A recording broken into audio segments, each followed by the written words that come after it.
to our most recent award winner. Deshaun Porter was nominated by Rochester Police Officer Brandon Carmo. Last year, Deshaun's grandmother suddenly fell ill and emergency services needed to be called. What? Officer Carmo Oh, Guinness. spoke with police and Oh, my baby. staff to let them know what was going on while other family members were quite distraught.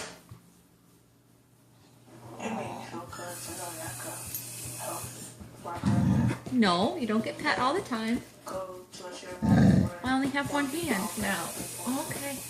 Deshaun is now in the 9th grade at Wilson Magazine. Congratulate him for doing the right thing. Really. Okay. Okay. Well, he's going to just No. a few details. No?